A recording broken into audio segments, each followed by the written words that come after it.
प्रेक्षकांनो, मी समित कोटेन तुमचं स्वागत करतोय फ्री टॉक्स कनेक्ट मध्ये. ठाणे शहर जितकं झपाट्याने बदलतंय तितक्याच इथल्या नागरी समस्याही वाढत आहे. पण जेव्हा जेव्हा प्रशासन झोपलेलं असतं, रस्ते खड्ड्यांनी भरलेलं असतात किंवा सर्वसामान्यांना सुरक्षेचा प्रश्न येतो, तेव्हा एक आवाज ठाण्यात बुलंद होतो. साकेत पुलावरचं आंदोलन असो की गोखले रोडवरील डिवायडरच्या विरोधात लढा, प्रशासनाला वठणीवर आणणारे आणि ठाणेकरांसाठी नेहमी रस्त्यावर उतरणारे आक्रमक सामाजिक कार्यकर्ते श्री संगम डोंगरेजी आज आपल्या सोबत आहेत. संगमजी, फ्री टॉक्स कनेक्ट मध्ये तुमचं खूप खूप स्वागत. नमस्कार. नमस्कार संगमजी. ठाण्यात जेव्हा जेव्हा प्रशासकीय ढिसाळपणा किंवा रस्त्यावरचे खड्डे यांसारखे विषय समोर येतात, तेव्हा तुम्ही थेट रस्त्यावर उतरून आंदोलन करता. ही ऊर्जा आणि सामान्य नागरिकांसाठी लढण्याची प्रेरणा तुम्हाला कुठून मिळते? तुमचे धर्मवीर दिघे साहेब यांनी यांचा सामाजिक जो वसा जो आहे बरोबर, तो आम्ही पुढे न्यायचा प्रयत्न करत आहे. पण जेव्हा जेव्हा अन्याय होतो ना, तो कोणीतरी आवाज उचलला पाहिजे. बरोबर. आणि आम्ही काही गोष्टी रक्तात असतो. जे रक्तात आहे ते पोटात आहे, ते ओटात आहे. अच्छा. आणि लढावृत्ती ही आमची पहिल्यापासून आहे. आणि नागरिकांसाठी लढणं, न्याय देणं हे आम्ही आमच्या दिघे साहेबांकडनं शिकलेलो आहे. आणि त्यांचाच वसा आम्ही पुढे घेऊन जायचा प्रयत्न करणार आहोत. बरोबर सर. मग साकेत पुलावरचे खड्डे असो किंवा गोखले रोडवरती डिवायडरचा विषय, तुमची आंदोलन नेहमीच सोशल मीडियावर आणि माध्यमात चर्चात राहतात. प्रशासनाला जागे करण्यासाठी अशा अनोख्या आंदोलनाची गरज का भासते? सध्या कायदेशीर निवेदनांना ठाणे महानगरपालिका केराची टोपली दाखवते का? नक्कीच. कायदेशीर जे आपण निवेदन दिलं ना, तर त्यांच्याकडे काय पायलीचे 50 अर्ज असतात, काय लक्ष देत नाही. पण आंदोलन जे आहे, आंदोलन हे असल्यामुळे त्यांच्या त्या नजरेत येतं. आणि दुसरं असं प्रशासन खळबळून जागे होतं. आणि जेव्हा एखादं आंदोलन होतं, मीडिया उचलून धरते, सोशल मीडिया उचलून धरते आणि नागरिकांची प्रतिक्रिया उमटते. नागरिकांच्या प्रतिक्रियात त्यांना प्रशासनाला कळतं की हे सर्व चुकीचं चाललं आहे आणि सर्व जागोजागी खड्डे पडलेत, नागरिक पडतायत, त्यांचे कबरडे मोडतायत. आणि कॉन्ट्रॅक्टर मात्र येतोय, नुसता मुलायमा लावतोय आणि आपलं बिल काढतोय. आणि ह्या अधिकारी आणि यांच्या टक्केवारी संगम असल्यामुळे ते लक्ष देत नाही. आणि मग आंदोलन केल्यामुळे काय झालं, तो ठेकेदारी पण त्यांना वचक बसतो आणि अधिकारी पण. चोऱ्या तर होतातच, पण ते जे कमी प्रमाणात होईल आणि चांगले नागरिकांना सुविधा मिळेल यासाठी आमचा तो प्रयत्न असतो. तर तुमचं असं म्हणणं आहे की सामान्य नागरिकांनी जर एक लेटर लिहून ठाणे महानगरपालिकेला दिलं तर त्याच्यावरती कधी काम होणार नाही, त्यासाठी फक्त आंदोलनच करावं लागणार का? हो, प्रश्नच नाही ना. अवघा आता समजा आम्ही आता किती पत्र देतो या ठाण्यामध्ये, अनेक आम्ही सूचना केल्यात, सूचना करतोय, त्यांना सांगतो की येणारी पुढली गोष्ट आहे, काय होऊ शकतं काय नाही. पण ते लाईटली घेत आहेत. आणि दुसरं असं की ठाणे महापालिका कोण चालू तुम्हाला माहितीच आहे, ठीक आहे. ते लक्ष द्यायला पाहिजे व्यवस्थित. आणि काही अधिकारी जे आहेत त्यांचीच मिसेस वगैरे ते कॉन्ट्रॅक्टर होतो. मग आता मला काय सांगा, एक अधिकारी आहे, त्यांची मिसेस कॉन्ट्रॅक्टर आहे, म्हणजे झाडे छाटणी वस्तू होईल का? होईल का? आणि मी समजा त्यांनी छाटणी केली तर मग पैसे जातील का? आणि हा सर्व जो बाजार चालू पैशासाठी चालू आहे आणि ठाणेकरांना लुटायला चालू आहे. आणि अशी लोक जे आहे झाडाची काही छाटणी केली नाहीये. आणि मी तर जुळवायचं बघितलं ना, कारण का माहिती का, त्यांना जेव्हा ताण लागली ना तेव्हा ते वीर खोलतात. आता प्रशासनाने समजा आपल्याला जनरली पाऊस जो आहे जूनमध्ये येतो, ठीक आहे, समजा. आणि ह्या 21 प्रभागासाठी माझ्या मताने याची लोकसंख्या 50-55 हजार आहे, ठीक आहे. 50-55 हजारसाठी फक्त 21 लाख ते 25 लाख ते वृक्ष छाटणीची निधी आहे. बरोबर. त्याच्यामुळे पण एवढ्या प्रभागामध्ये या झाडामध्ये एवढे निधीमध्ये काम होईल का? मग ते काय करतात, कामच करत नाही. म्हणजे काम केलं नाही ते पैसे खिशात आहे ना. बरोबर. मग सरकारने पण म्हणा किंवा आयुक्तांनी म्हणा की जेव्हा एखादी गोष्ट होते किंवा एखादं बजेट टाकायचं आहे, मग आता एवढी झाडं आहेत, एवढं झाडं तो छाटणीला किती पैसे खर्च होऊ शकतो? एका झाडाला साधारण एक अर्धाच गेला 25 मिनिटं गेली साधारण. तर बरोबर. मग एवढी झाडं आहेत. मग ह्या झाडाचं तुम्ही छाटल्यानंतर मग किती वेळ लागू शकतो? मग कुठलं झाड जे आहे ते पडायला आलंय, मग त्याचं ऑडिट केलं पाहिजे. ऑडिट याच्या अगोदर करू शकता ना तुम्ही. बरोबर. मग मला प्रशासन जे आहे, एखादी घटना घडणार, झाडं पडणार, माणसं मेल्यानंतर प्रशासन जागे होणार का हो? त्यांची जबाबदारी का नाही? आता पण मुळात सध्या परिस्थिती तेच आहे. एका माणसाचा जीव गेला. हं, त्यानंतर आपण जागे झालो. त्यानंतर स्वतः आपण पाहिले की आपल्या प्रभागामध्ये किंवा ठाण्यामध्ये सगळे छाटणीचे काम चालू झाले. तर हे काम आधी झालं पाहिजे है ना? प्रश्नच नाही ना. मला काय म्हणायचं बघा, आता ह्या ठाण्याचे पालक कोण आहेत तसं? आयुक्त. ठाणे महापालिकेचे पालक आयुक्त आहेत. आयुक्तांनी डिसिजन घ्यायला पाहिजे का ना? मग मी फक्त आयुक्तांनी फक्त खुर्ची गरम करायची का? सामान्याचे प्रश्न नको का? फक्त बरोबर. टक्केवारी घ्यायची का? काय चाललंय? आयुक्तांनी जी आपली जबाबदारी घ्यायला पाहिजे, त्यांनी पालक पण जबाबदारी, बाबा उद्याचा पावसाळा येणार आहे, ठीक आहे. मग त्यांनी आढावा बैठक घ्यायला पाहिजे. बाबा तुम्ही काय छाटणी केली, कसं केलं, तुम्ही दाखवा आम्हाला, ऑन कॅमेरा दाखवा. आणि तुम्हाला जमत नाहीये, मग तुम्ही एक समिती नेमा. समिती काही सोशल वर्कर घ्या, चांगली तज्ज्ञ लोक घ्या आणि गोष्टी करा ना. बरोबर. अहो आता हे आपलं एकमेव ते जंगल जे आहे ते येऊरचं, अहो हे पण त्यांनी आता अनुदान विकायला काढलं आहे, लोकांनी विकलंच आहे. 200-250 एकर काहीतरी विकलेच आहे. आता मी काय म्हणतो बघा, शहरामध्ये झाडं नाही आहेत. ही झाडं जी आहेत, ही झाडं ते वारही पडतात. काही जे होल्डिंगवाले जे आहेत, त्यांच्यामध्ये येतात, ते इंजेक्शन ते मारतायत. दुकानदारांना काय माहिती आहे का, दुकानचा डिस्प्ले दिसायला पाहिजे, पण झाड नको. झाड नको. हो साहेब, ऑक्सिजन मिळणार कुठनं हो? आणि प्रदूषण नियमांनी पण आता जे आता सर्वे केलेलं आहे, गेले 5-6 वर्ष मी ऐकलंय. म्हणजे ठाणे महापालिकेला ते त्यांचं अहवाल जो प्रदूषणचा त्यांच्या विरोधातच दिलेला आहे. की सध्याची हवा जी आहे म्हणजे श्वास घेण्यासाठी चांगली नाहीच आहे. मग एवढं सर्व रिपोर्ट येऊन पण त्या ठाणे महानगरपालिकेला चांगली झाडं लावता येत नाही. अहो आता हे तर सोडून द्या, आता हे तर आमच्या भागात आहे. या ठाण्यामध्ये अनेक ठिकाणी आता रिडेव्हलपमेंट चालू आहे. आता जागा शिल्लक राहिली नाही. बरोबर. आता रिडेव्हलप चालू आहे. आता रिडेव्हलप झाडाखाली जे अगोदर हे बिल्डिंग घेतो आणि तिथं पहिली झाडं असतात. ठीक आहे. झाडं असतात आणि बिल्डिंग डेव्हलप झालं, अहो एक पण झाड नाही आता. मग प्रत्येक बिल्डिंगमध्ये समजा पकडून चला, पहिली झाडं होती हो. आणि आता डेव्हलप झाले, एक पण झाड नाही. मग प्रत्येकाने मानसिकता अशी बनवली की नाही, झाड पडतं, आम्ही झाडं लावायची नाही. आणि प्रत्येक आता सोसायटीमध्ये कॉन्क्रीट येणं चालू आहे. अहो साहेब, मग ऑक्सिजन मिळणार कुठनं? तुम्हाला आम्हाला ऑक्सिजन मिळणार कुठून? आज जो ऑक्सिजन तुम्हाला आम्हाला फ्री मिळतोय, मग तो विकत घ्यायला लागणार आहे. बरोबर. आणि भविष्यामध्ये तुम्हाला आम्हाला तर सिलेंडर लावूनच फिरायला लागणार हो. म्हणून त्यासाठी आम्ही ते काल आंदोलन केलं होतं. आम्ही एक ठाण्याचा जागरूक नागरिक आहे आणि जागृत नागरिक म्हणून आम्हाला ह्या सर्व गोष्टी लक्ष द्यायला पाहिजे की उद्याच ठाणं कसं पाहिजे आणि आपण काय केलं पाहिजे. आणि आता हे जे मोठे IAS अधिकारी आहेत, ह्यांनी ऑलरेडी एखादा सिटीचा चार्ज घेताना त्यांनी त्याची पूर्ण मॅप केला पाहिजे. मॅप करून मग काय केलं पाहिजे, कसं केलं पाहिजे, मग पाणी कुठून तुंबतं, कसं तुंबतं, मग पाण्याचा निचरा कसा करायचा, नालेसफाई करायची नाही, ते पाणी तुंबणार, मग तुंबलेलं पाणी परत रस्त्यावर येणार. पण प्रश्न तोच आहे ना, आता हां. तुमचा अभ्यास एवढा झाला की तुम्ही बोलले की मॅप करून आपण सर्वे केला हो, पाहिजे. केला पाहिजे ना. बरोबर. तर हे तर ऑलरेडी अधिकाऱ्यांनी केलंच असावं पाहिजे ना सर. हा मग ते सर, आपण सांगतोय किंवा तुम्ही सांगतायत ते तुमच्यापेक्षा तर जास्त त्यांना माहित आहे. तर ते त्यांचं काम आहे, पण ते का नाही करत आहे? म्हणजे असा ठाणेकर म्हणून एक प्रश्न आहे. मग आता मी काय म्हणतो, मानसिकता लागते साहेब हो. आणि दुसरं असं आहे की मानसिकता लागतेच आहे आणि तिसरं असं की मध्ये एक इच्छा लागते. एक स्वतःमध्ये बी इच्छा पाहिजे. बघा, मला या ठाण्याचं देणं लागतंय म्हणून मी त्यांच्यासाठी काही करू पाहत आहे. माझ्या मनात काय करायचं नसेल तर मी काय करणार, काय नाही करणार. पण मानसिकता लागेल ना. आणि आता काय झालं, प्रत्येकाला काय बसून कमिशन काही सवय पडलेली आहे. आता 50-50 एखाद्या कॉन्ट्रॅक्ट जर ₹1 असेल तर 50-50 पैसे त्यांना वाटायला लागतात. मग तो बरोबर. कॉन्ट्रॅक्टर काय काम करणार? शेवटी कुठल्या माणूस धंदा करणार तो तर आपला फायदा बघणारच आहे. आणि अधिकारी काम व्हायच्या अगोदर पैसे मागतो. मग काम कसं तर होणार? ठाण्यात खूप भ्रष्टाचार वाढले 100% तुमच्या वाढले. हिशोबाने. 100% वाढलेला आहे.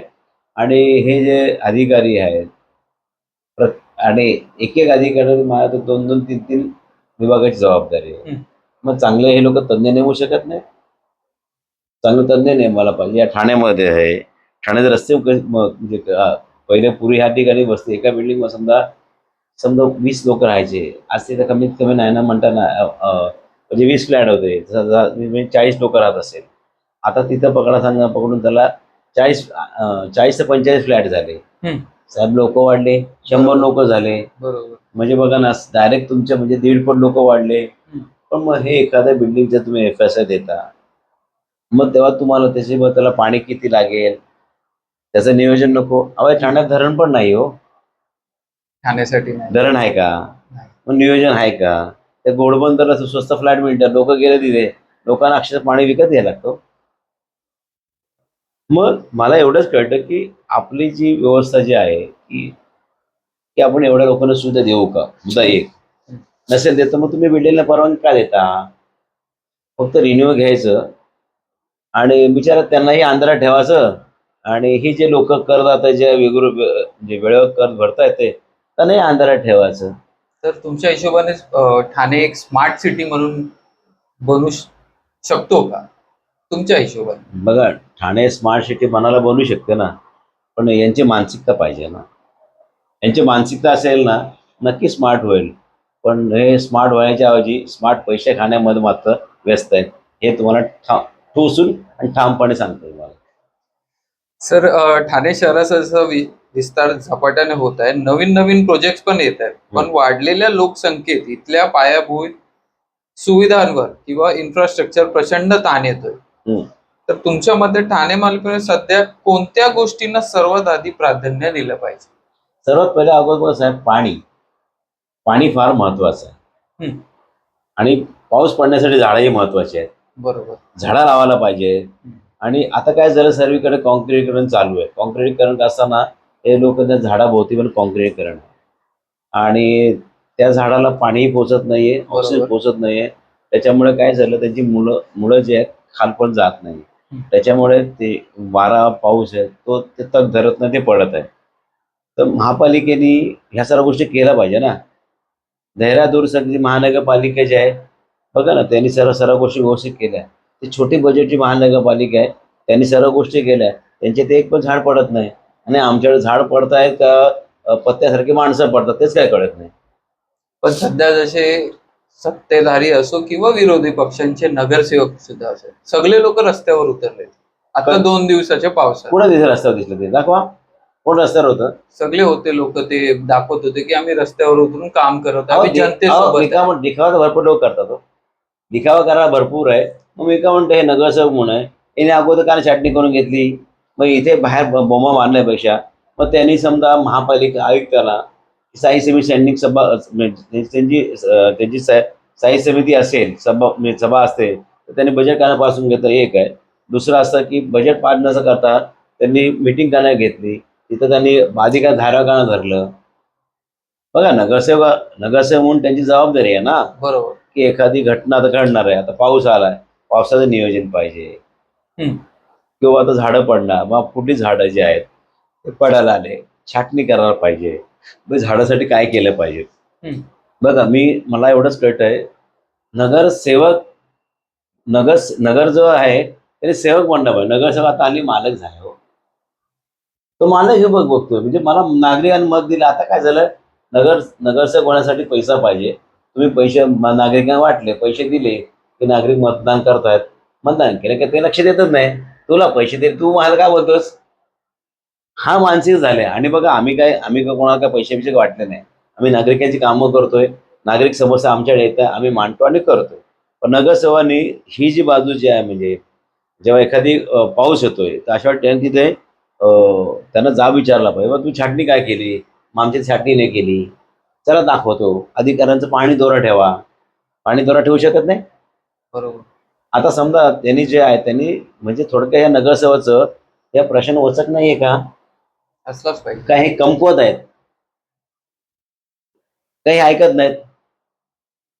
तुम्ही नगरसेवक तुमची जबाबदारी आहे ना. तुम्ही जावा, वॉर्डात घेऊन फिरा, सर्वे करा. नुसतं फोटो करून मतलब नाही हो. तुम्हाला रस्त्यावर उतरायला लागेल, बघायला लागेल आणि शहानिशा करायला लागेल आणि मग कारवाई करायला लागेल ना. पण जेव्हा झाड पडतं, एका माणसाचा जीव गेला किंवा भरपूर काही समस्या झाल्या जात आहे मान्सून मध्ये आपल्याला. पण सत्ताधाऱ्यांकडून एकच कमेंट येतं, तुम्ही राजकारण नका करू.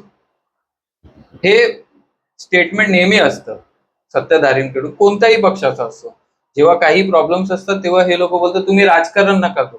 मग राजकारण कुठे करायचं, हा माझा प्रश्न. अहो मी काय म्हणतो, एखादा माणसाचा जीव गेल्यानंतर राजकारण करायचं का?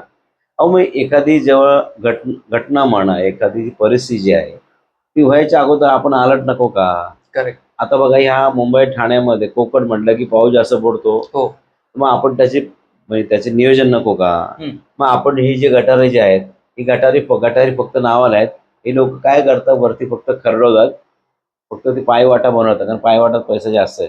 गटार आहे तशी असं ते काढतात का? नाही. नाही. मग त्याचं गाळ होतं. आता गटार जे आहे पकडून जा, मान्सूनच्या अगोदर करू शकत नाही का आपण? करू शकतो. समजा एप्रिल मे मध्ये करू शकत नाही का? करू शकलं असतं ना.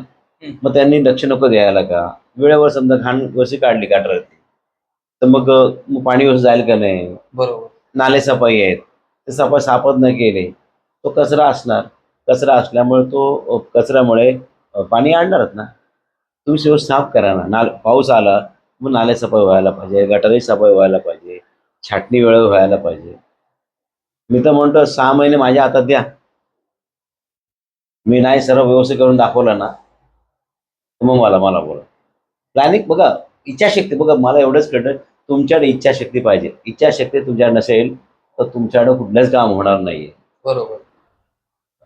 मला मला 6 महिने हातात द्या, हे ह्या गोष्टी करायच्यात, मी जाती नेऊन करून दाखवतो. रुपयाचं काम 8 आण्यामध्ये करून दाखवेल, 50 पैसे वाचवून दाखवेल त्यांना, आणि ते वेळेच्या आतमध्ये. खूप छान सर. अनेकदा नागरिक सोशल मीडियावर तक्रार करतात पण प्रत्यक्ष रस्त्यावर उतरत नाहीत. ठाणेकरांनी आपल्या हक्कासाठी कसं जागृत झाला पाहिजे याबद्दल तुम्ही काय सांगा? नागरिकांनी, तुम्ही म्हणणार तर प्रश्नात त्याला तथ्य आहे, फक्त सोशल मीडिया व्यक्त होतात, वस्तूचं येत नाही. आणि याचं मूळ कारण काय झालं, आता महागाई वाढले. त्याच्यामुळे काय माहिती का, त्यांचं घर कसं चालायचं, म्हणजे ते जास्त कसे पैसे मिळतील म्हणून काही लोक ओव्हर टाईम करत असेल, म्हणजे तो पण त्याचा प्रॉब्लेम असेल.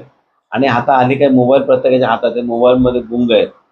त्यांना वाटतं की कमेंट केलं की झालं, पण काय काय गोष्टी नागरिकांनी, आता बघा, पहिलं पेट्रोल किती स्वस्त होतं, बरोबर. आता, आणि पेट्रोल स्वस्त होतं, पेट्रोल आंतरराष्ट्रीय बाजारामध्ये महाग होतं तरी आपल्याला स्वस्त मिळायचं. आज आंतरराष्ट्रीय बाजारामध्ये पेट्रोल स्वस्त झालंय, आणि आता आपलं इथेनॉल मिक्स पेट्रोल येतंय तरी पण भाव जास्त आहे हो. बरोबर. मग आपल्या इथंच का? तर तुम्ही आता इतर राज्याची तुलना कराल, महाराष्ट्रात सर्वात जास्त रेव्हेन्यू दिले आहेत. रेव्हेन्यू पेट्रोलमध्ये घेतला जातो, आयकर भरला जातो, पण सुविधा मात्र कमी दिल्या जातात. का असं? म्हणजे महाराष्ट्रामध्ये नेहमी दुजाभाव केला जातो, असं माझा आरोप असेल. पण तुम्ही जसं पेट्रोल आणि एथेनॉलचा उल्लेख केला, जर हे वाक्य आपण बोललो तर आपण अँटी नॅशनल होतो, असं गडकरी साहेबांनी बोललं एका इंटरव्ह्यू मध्ये. बघा, तुमचं म्हणणं बरं. आता हे सरकार आहे बघा, सरकार जे आहे ना, सरकारच्या विरोधात बोललो तर मग तुम्ही टेरिस व्हाल, आणि ह्यामुळे तुम्हाला अनेक नाना प्रकारच्या नावं ठेवतील. बरोबर.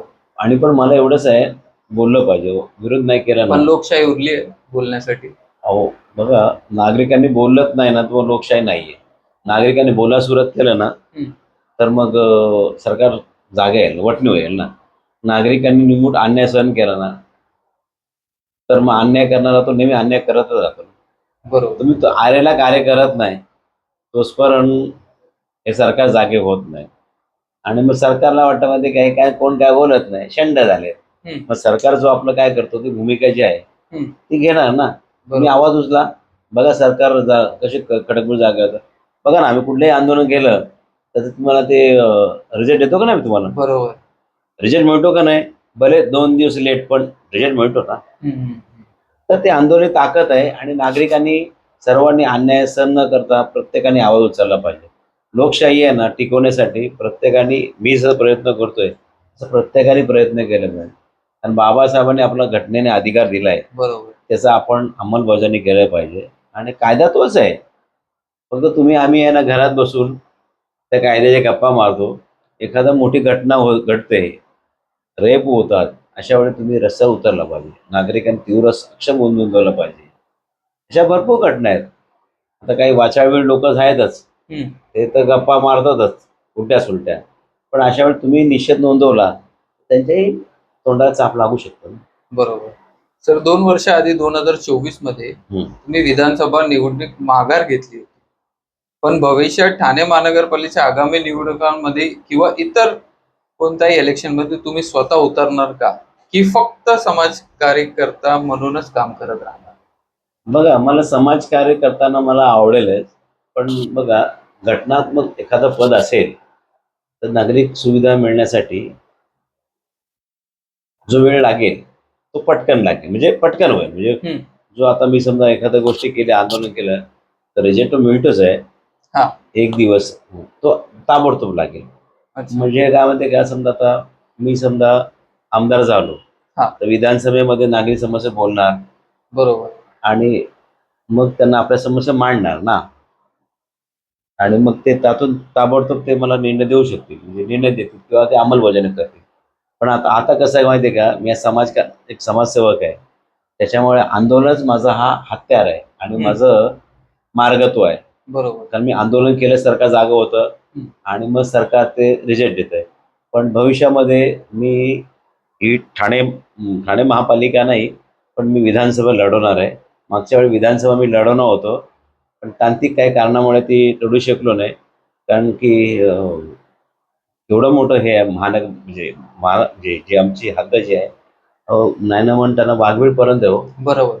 आणि आम्ही विचार केला, लढवायचा विचार केला, पण आम्हाला ते होल्डिंग वगैरे मिळाले नाही हो. कारण बघ, आता काय असं म्हणते का, की सोशल मीडिया पण प्रत्येक काही एवढं लोक हाताळत नाहीये. लोक बघतात जातात, पण मी जे काम करतो प्रभावी, पण मी होल्डिंग लावले, बॅनर्स लावले, ते लोकांना प्रभावी दिसेल ना. तर मला ते प्रभावी मांडण्यासाठी सर्व होल्डिंग बॅनर जे आहेत ना, त्या सर्व राजकीय पक्षांनी हायजॅक करून घेतल्या होत्या. अच्छा.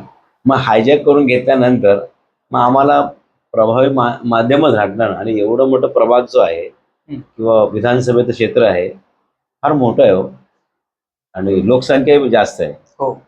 त्याच्यामुळे मग आम्ही पोहोचू शकला नाही, होल्डिंग मिळाली नाही. त्याच्यामुळे मग आम्ही आमच्या काही पत्रकार बांधवांनी किंवा मित्रांनी त्यांनी आम्हाला काही सूचना दिली की बाबा, तो एवढा प्रभाग आहे, तू पोहोचू शकशील का? तर मी म्हटलं, बघा, सोशल मीडिया पण एवढं पोहोचू शकणार नाही, पण ते त्यांनी आम्हाला प्रभावी, आम्हाला ते होल्डिंग्स वगैरे आहे ते मिळाले असताना 100% लढवले असते. पण एक आहे की 2024 लढवले नाही, म्हणून आता पुढचे 2029 म्हणतात ते सर्व एकत्र इलेक्शन घेणार आहे, पण तेव्हा नक्की लढवणार हा. अच्छा. कारण या ठाणेकरांचा आवाज पोहोचवण्यासाठी लढलं पाहिजे हो.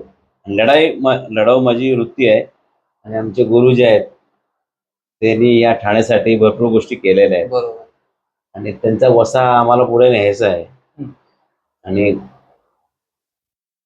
आणि एकंदरीत असं आहे की थांबणं आम्हाला शिकवलं नाही. बरोबर. लढायचं शिकवलंय. लढत राहायचं. सर, मग अनेकदा आंदोलनानंतर गुन्हे दाखल होतात किंवा नोटीस दिल्या जातात. अशा वेळी घरातील लोकांची काय प्रतिक्रिया असते? तुमच्या कुटुंबाची साथ कशी मिळते? हो, घरच्यांना म्हणजे एक थोडा दबाव असतं कधी कधी. पण आता काय झालं, माझ्या घरच्यांना माहिती आहे आता काय ह्या आंदोलन करता झालेलं आहे, आणि आता म्हणजे काय म्हणतात, मी त्याच्यामध्ये फार नागरिक समस्यामध्ये मी गुंतलो गेले हो. जसे नागरिक समस्यामध्ये गुंततात ना, तसं मी त्या नागरिक समस्यामध्ये गुंतलो गेलोय. मग त्यांना कसं न्याय देता येईल, मग त्यासाठीच माझा हा लढा असतो. आणि मग त्यांना माहिती आहे, घरचे माहिती आहे, आता काय यांनी आता घेतलंच आहे, हा पार केल्याशिवाय राहणार नाही. त्याच्यामुळे घरच्याची मग साथ मिळते मला. तर पर्सनली जेव्हा तुम्ही प्रशासनाविरुद्ध किंवा सत्ताधाऱ्यांविरोधात एवढ्या आक्रमकपणे भूमिका घेतात, तेव्हा पोलिसांकडून किंवा राजकीय नेत्यांकडून काय दबाव येतो का तुम्हाला? हा, पोलिसांचा कधी कधी दबाव असतोच ना. एखादी गोष्ट करतो, प्रशासन विरुद्ध करतो ना, प्रशासन हा नेहमी दबाव टाकतोच ना. पण मग प्रशासनाचा विरोध म्हणजे झुडकावणं आणि नागरिकांना न्याय देण्यासाठीच मी तत्पर आहे. त्याच्यामुळे मी त्यांचा विरोध झुडकवणार, आणि अशा दबावाला मी घाबरत नाही. शेवटी आज ना उद्या जायचं आहे, ऐकलं का? नागरिकांसाठी गेलं तर का वाईट आहे? पण सर, जेव्हा पण ठाण्यामध्ये काही ट्रॅफिक विरुद्ध काही आंदोलन असतं, 2 माणसांचं नाव नेहमी पुढे असतं, एक अजय जया सर आणि एक तुम्ही, संगम डोंगरेजी. ही लढा तुम्ही ट्रॅफिक मध्ये असे, म्हणजे जेव्हा तो आंदोलन आम्ही बघतो हम्म. आम्हाला स्वतःला असं फील होतं की आम्ही स्वतः रस्त्यावर उतरलोय, स्वतः जसे मला जे प्रॉब्लेम फेस होतात तुम्ही ते बोलता तिकडे, तर ते बघून खूप आनंद वाटतो की कोणतरी रिप्रेझेंट करतं आम्हाला. पण मागच्या एक आंदोलनामध्ये सीपी साहेबांनी सांगितलेलं की एवढे लोक जमलेत, म्हणजे खूप लोक जमले होते, हम्म. तर ते बोलले की एवढे लोक जमले म्हणजे तो ठाणा नाही, हम्म. असं एक त्यांनी कमेंट केलं होतं. मग ठाणा कुठलं म्हणजे त्यांच्या विरोधात ठाणेकर रस्त्यावर उतरले म्हणजे ठाणे नाही का? नाही बोलले का असं? कारण तीनाथ नगर जाम झाला होता पूर्ण त्या हा, दिवशी. मग म्हणून जाम झाला होता म्हणून तेवढं ठाणा नाही का? बघा, नागरिकांनी त्यांचं आंदोलनात सपोर्ट केलं होतं, आले होतं. पण कधी कधी काय असं माहिती का, पोलिसांचा जास्त फौजफाटा असेल ना, नागरिक घाबरतात नाही.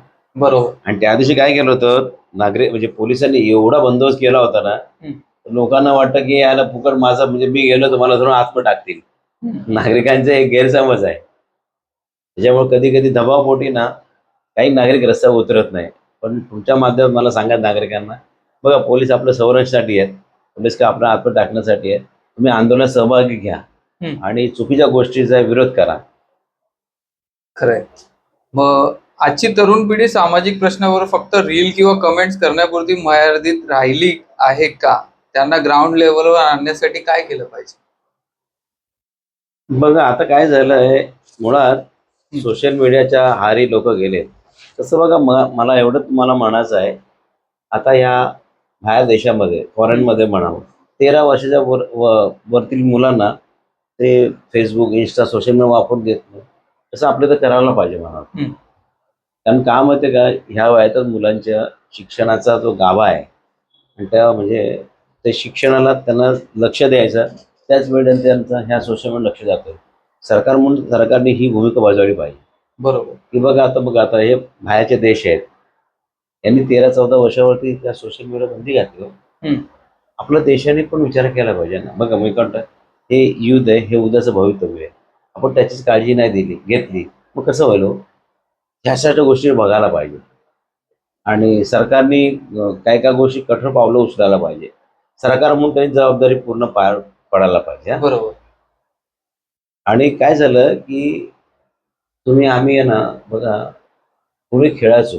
अहो, आता खेळताना मला पोरं दिसत नाही, त्या मोबाईलचे आहारी गेले. यासाठी आम्ही काही म्हणजे बाळपणीचे खेळ लोकांना दाखवायचा प्रयत्न केले, त्यांना खेळून दाखवलंय. आणि काय झालं, ह्या मुलांच्या अंगातली जी एनर्जी आहे ना, ही वेस्टेज जायला पाहिजे, घाम यायला पाहिजे. घामच येत नाही. त्याच्यामुळे काय ना, आता ह्या मुलांना पण आहे ना, बीपी शुगरचं प्रमाण वाढलंय. बरोबर. आणि सरकारने जबाबदारी घ्यायला पाहिजे. आणि सोशल मीडिया समजा बंदी घातली, मुलं खेळणार, बागडणार, त्यांच्या शरीराची वाढ पण होणार. बरोबर. शारीरिकदृष्ट्या त्यांना फिटनेस ठेवायला पाहिजे ना. सरकार जबाबदारी घ्यायला पाहिजे. आणि हे तुमच्या माध्यमातून मला सांगायला बरं वाटेल की ह्या 13-14 वर्षाची मुलं जी आहेत, त्यांना सोशल मीडियापासून थोडं वंचित ठेवायला पाहिजे. आणि त्यांचं लक्ष अभ्यासात कसं लागेल, त्यांची वाढ कशी होईल, आणि उद्याचं भवितव्य, उद्या भवितव्याचा विचार केला पाहिजे. मग सर, ठाण्यात मेट्रोचे काम चालू आहे, उड्डाणपूल होत आहेत, तरीही वाहतूक कोंडी सुटत नाही. विकासाच्या नावाखाली नियोजन चुकलंय का? हो, नक्की नियोजन चुकलंच आहे ना. बघा, आता ते ठाण्यामध्ये म्हणजे मेट्रोचं काम सुरू झालं, त्याच्या अगोदर फुटपाथ बांधलेत, ते फुटपाथच गेलेत वाहून. बरोबर. म्हणजे वाहून गेले का, ते बघितलं त्यांनी, त्या टाईल्स लावल्यात ना, त्यांना तडे गेलेले. आतमध्ये काय मटेरियल काय टाकलंच नाही. MMRDचं आहे, मोठं कॉन्ट्रॅक्टर आहे. म्हणजे तुम्ही 3 हातापासून तर भिवंडीपर्यंत झालं, दोन्ही साईडचे त्यांना फुटपाथ त्यांना बांधायला काम दिले. हो. मग अशा ठेकेदाराला काम देणार तुम्ही, कसं काम होणार हो? म्हणजे बघा, प्रत्येक पण ती संकल्पना होती ना सर्व्हिस रोडची, आता ती मिटवायला चालू झालंय. कसलं मिटवायला, काय मिटवायचं काय नाही. यांना पैसे कशा टाकायचं आहे, ह्यात त्यांचं धोरण आहे, बस बाकी काय नाही. नावपुरती काम दाखव, विकासा कामाचा निधी आणायची आणि निधीचा वापर करायचा आणि खिशा भरायचा. अनेकदा सामाजिक कार्यकर्ते सर नंतर एखादा मोठा राजकीय पक्षात प्रवेश करतात. तुमचा असा काही विचार आहे की तुम्ही स्वतंत्र राहूनच जनतेचा आवाज बनणार आहात? 90% तर स्वतंत्र राहून जनतेचा आवाज बनवण्याचा प्रयत्न करतात. कधी कधी राजकीय पक्षात दबाव येतो ना, तो म्हणतो हा मुद्दा घेऊ नको रे, हे घेऊ नको, स्वतंत्र असेल तर मग केव्हाही मुद्दा घेऊ शकतो ना, नागरिक प्रश्न मांडू शकतो, बोलू शकतो. इंडिपेंडला चान्स असतो ना बोलायचा. बरोबर. राजकीय पक्ष असेल तर दबाव तरी असतो. तुम्हाला कधी ऑफर आली आहे का? अशा ऑफर येत राहतात हो. मग तुम्ही का नाही सर तिकडे गेले? म्हणजे एक असाच प्रश्न. मन मन नाही म्हणतं कधी कधी मला, म्हणजे काय, मला कधी कधी वाटतं आता की एक मोठा बॅनर जसा एक फिल्म स्टार किंवा एक सेलिब्रिटी असतो, हम्म, त्यांना एक मोठा बॅनर भेटतं, हे यशराज फिल्म प्रोडक्शन. हम्म. तर ते त्यांना जसा कॉल आला की हो मी तयार आहे ऍक्टिंग करायला, पैसे पण नाही घेतात ते. तसा एका सामाजिक कार्यकर्त्याला मोठा बॅनर किंवा मोठ्या पक्षाचा एक कॉल आला की तुम्ही या, मग तेव्हा तुमची काय प्रतिक्रिया असते अशी? बघा ना, तेव्हाची वेळ काय असेल ठरू ना. बघा आता मी काय म्हणतोय, मी प्रॅक्टिकल माणूस आहे. जेव्हा मला दिसेल समोर त्याचा निर्णय घेणार ना. हा. मी भविष्यकाळ भूतकाळमध्ये जास्त जात नाही हो. मी वर्तमानला जास्त प्राधान्य देतो, कारण वर्तमान फार महत्वाचं आहे ना. बरोबर. मी भविष्यासाठी मी प्लॅनिंग करतो, म्हणजे नागरिक समाजासाठी, पण ह्या गोष्टी मी अजून प्लॅनिंग केलं नाही. अच्छा, चालेल. शेवटचा एक प्रश्न सर, जेव्हा तुम्ही आंदोलन नाही करत हम्म. तेव्हा तुमचा छंद काय? तुम्हाला काय करायला आवडतं तेव्हा त्यावेळी किंवा त्या टाइम पिरियड मध्ये? बघा मी आता आंदोलन करत नाही, त्यामुळे नागरिक समस्या भरपूर होतो. आमचा वेळ जो आहे ना, सकाळी एकदा सुरू झाला. बघा मी तुमच्या सांगतो, मी रात्री 2ला झोपतो, ठीक आहे. सकाळी 8ला उठतो. 8ला उठल्यानंतर ते आमचं पेपर वाचन चालू असतं.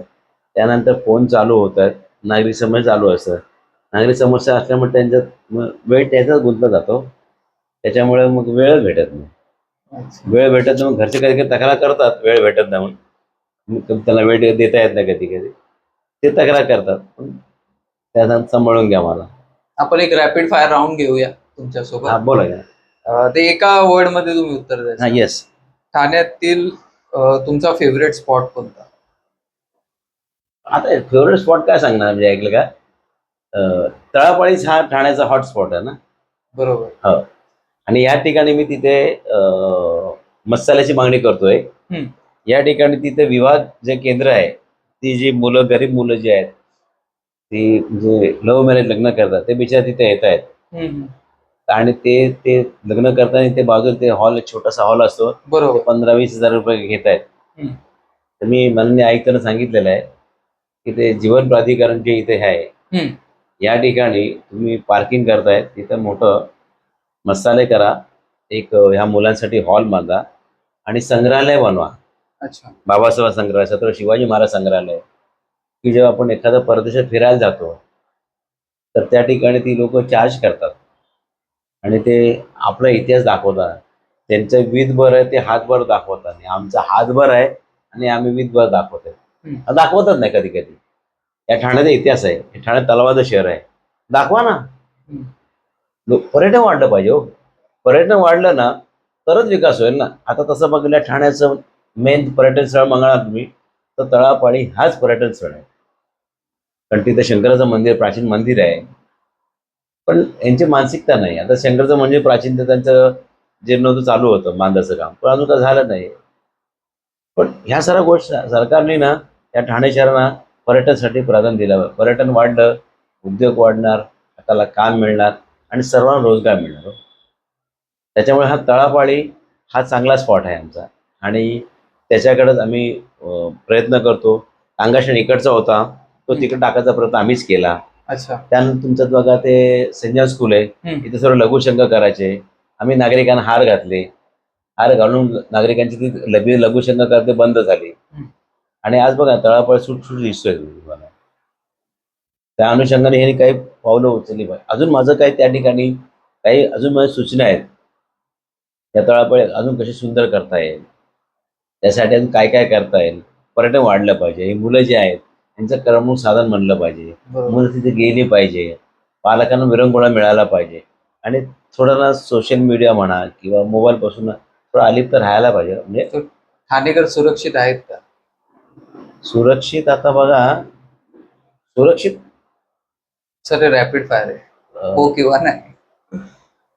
तसं म्हणाल तर नाहीच आहे. नाही. एक आवडता नेता कोणत्याही पक्षाचा असो, तुमचा आवडता नेता? मला राज ठाकरे आवडतात. राज ठाकरे साहेब. हा. अं, आणि बाळासाहेब आवडायचे. हिंदुत्व म्हणजे काय तुमच्यासाठी? बघा, मी कुठे जाती धर्माला मानत नाहीये. मी माणुसकी हा धर्म मानतो. तर माझ्या कोणी येईल त्याचं हम्म. काम करून देणं हे माझं कर्तव्य आहे. त्याच्यामुळे रस्त्यावर उतरून आंदोलन की सोशल मीडियावरती चर्चा? नाही, प्रॅक्टिकल केल्याशिवाय काय मिळत ना. आणि प्रॅक्टिकल तुम्हाला आंदोलनामध्ये मिळेल ना. तुमचा एक आंदोलन जे तुमच्या लक्षात अजूनही आहे, हां. कोणतं आहे ते? टोईंग चालू होती, हे लोक आणत होतं, त्या गाडीखाली झोपले, ते आंदोलन माझ्या लक्षात आहे. सर धन्यवाद. रॅपिड फायर संपत तुम्ही खूप चांगलं उत्तर दिलं. धन्यवाद. धन्यवाद. संगमजी, आज तुम्ही फ्री टॉक्स कनेक्ट मध्ये आलात आणि ठाण्याच्या खऱ्या समस्यांवर, प्रशासनाच्या डिसलवरपणावर आणि तुमच्या भविष्यातील वाटचालीला अत्यंत रोखठोकपणे मत मांडले. त्याबद्दल तुमचे मनापासून आभार. तुमचा या लढाला आणि सामाजिक कार्याला फ्री टॉक्स परिवारतर्फे खूप खूप शुभेच्छा. धन्यवाद. तर प्रेक्षकांनो, हा होता ठाण्याचा एक बुलंद आवाज, संगम डोंगरे. ठाण्याच्या रस्त्यावरचे खड्डे असो की इथली वाहतूक कोंडी, जोपर्यंत आपण नागरिक म्हणून जागरूक होत नाही तोपर्यंत बदल घडणार नाही, हाच संदेश आजपासून गप्पांमधून मिळतो. तुम्हाला आजचा हा एपिसोड कसा वाटला आम्हाला कमेंट करून नक्की सांगा. व्हिडिओला आवडला असेल तर लाईक करा, जास्तीत जास्त ठाणेकरांपर्यंत हा व्हिडिओ शेअर करा आणि असाच वेगवेगळ्या क्षेत्रातील पर्सनॅलिटी, रोखठोक मुलाखती पाहण्यासाठी आपल्या फ्री टॉक्स कनेक्ट चॅनलला नक्की सबस्क्राईब करा. पुन्हा भेटूया पुढच्या भागात. धन्यवाद. धन्यवाद.